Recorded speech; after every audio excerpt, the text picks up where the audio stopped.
Bonjour Christine.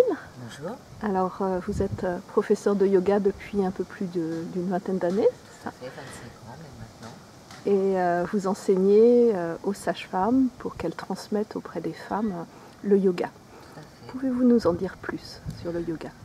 Alors le yoga, c'est avant tout un bien-être intérieur. C'est bien au-delà des postures. Les postures, bien sûr, ça fait partie du yoga.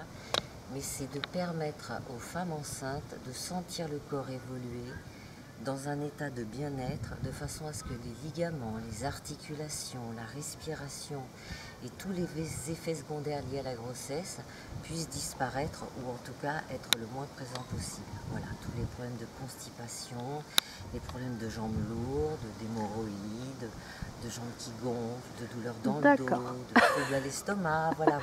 Toutes les joies de la grossesse qu'on peut éviter avec le yoga. En postnatal, c'est intéressant aussi? Tout à fait, ça permet vraiment de reconstituer un corps comme à 20 ans.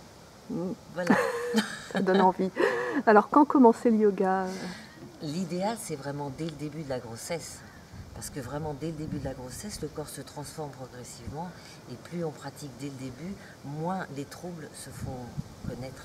D'accord. Et si on en fait un petit peu, une fois de temps en temps par exemple, est-ce que c'est efficace? Alors, le yoga, l'idéal, c'est de pratiquer tous les jours. Quand on dit pratiquer le yoga tous les jours, ça ne veut pas dire faire des séances d'1 heure, c'est des séances de 3 minutes, 4 minutes.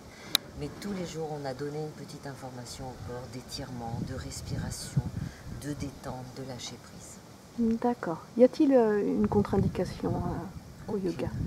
Les seules contre-indications qui peuvent exister, ce sont les postures inversées sur des personnes qui ont des glaucomes. Voilà.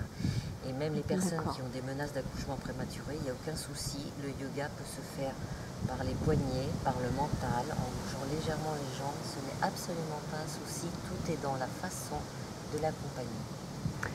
Et quel sera le plus pour le jour de l'accouchement, pour finir? La détente, la joie, le lâcher prise et surtout la douleur qui est beaucoup moins présente. D'accord. Merci Christine.